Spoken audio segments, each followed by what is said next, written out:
I saw the 7 IMAX, I 7 in IMAX from David Fincher, the 4K, right? Which a lot of people have been hyping up, and I was excited to talk about it. Andy and I actually got tickets to this at a big IMAX theater here in town. He couldn't make it, last minute duck, which was a bummer, and I didn't want to gush too much about it and make him feel like he missed out on something monumental. But if you are a 7 fan, it was really cool to see in IMAX, right? Especially for the 30th anniversary of this movie, which is weird because it's a movie at the time when I saw it, it feels uniquely timeless, mostly because its themes are so old and ancient and biblical, even with the 7 deadly sins. But now you watch it and like nobody's got cell phones, corded phones, and this like grimy place that Brad Pitt and Morgan Freeman have to operate and try to be detectives in is like particularly gritty on the big screen and like real special to revisit it. The title sequence is a religious experience. I think it's truly incredible. And man, just a delight. Just a lot of fun all the way through. David Fincher, early. I was reading about how much work they put into the 4K for this. Now, I'm no 4K transfer expert, but I had obviously heard of like some recent misses, a la James Cameron's like True Lies or Alien 4K upscale with AI. A lot of people were worried about that with this. No, dude, the 7 4K rocks. It looks amazing. I need to get it on UHD for my home review. Like, it's fantastic. Other than a little motion blur with some like artificial camera pans that they added for some motion. I was reading a little bit about that. Otherwise, like, you can see the pores on Brad Pitt's face. You can see the patterning on Morgan Freeman's fedora.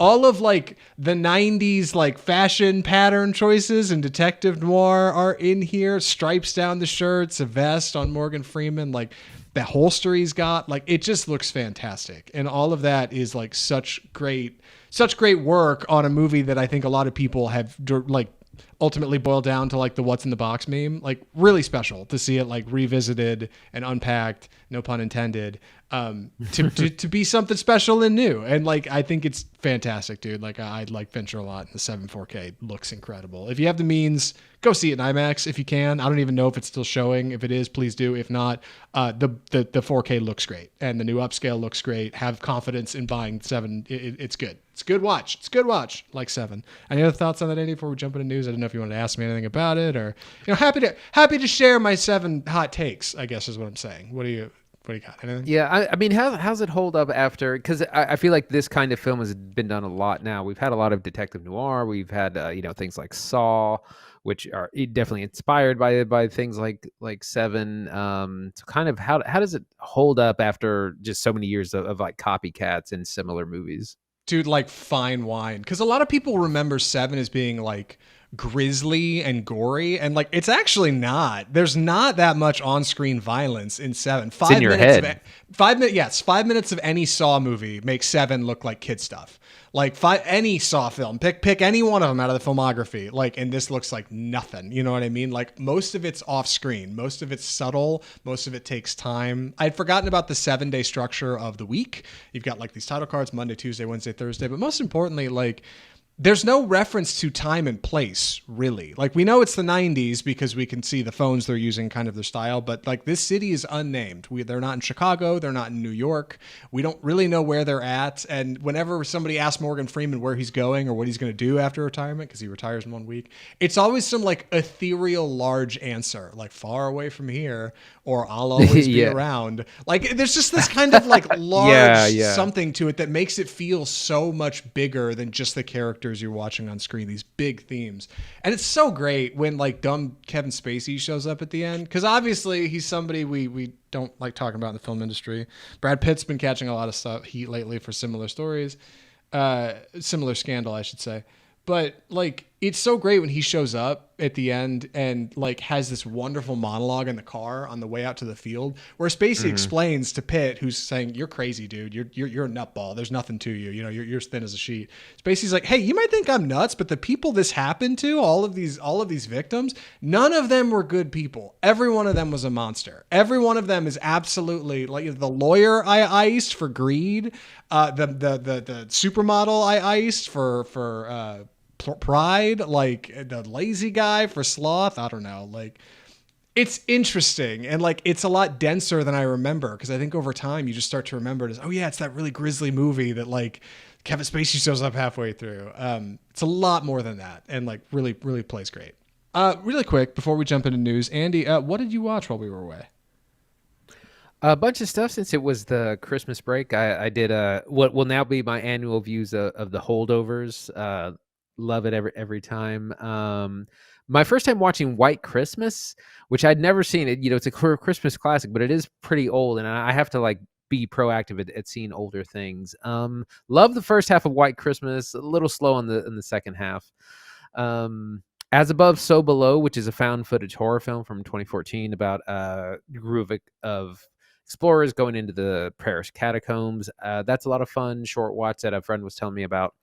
I rewatched Killers of the Flower Moon on the plane ride to and from Florida. I had to watch it in 2 parts. Great rewatch though. That's a perfect plane movie for a long kind of watch. I rewatched Longlegs with commentary with Osgood Perkins, which was really insightful. He didn't really get into the narrative as much as just the actual production and behind the scenes kind of things, how they shot things. And it's really interesting that a lot of decisions weren't made until editing, where they were just cutting things together, and they were like, this really works better if you do this after you've already written and shot the film. So it's really interesting how a movie can change through the production. And I watched the first half of Juror Number 2, and I just could not get into it. And I know it's been getting a lot of praise, but I just couldn't finish it. I got an hour left, and I just can't do it. Juror Number 2 is a movie we probably should be reviewing on the podcast with like a proper review. So it's pretty great that you come in here hot with like, I got halfway through it and it was awful and I couldn't get what knocked you out? Boring? I can't beat the performances, right? Like what? No, it's fine. It feels real paint by number. It feels like a film outline. Like all the characters aren't very fleshed out, and Nicholas Hoult, he's like he's a soon to be dad, and he's the breadwinner, and he might have been involved in this crime. And then the thing that really got me is that there's this whole thing about like you are not allowed to investigate the crime as a juror. You are only have to stick with the facts presented in court.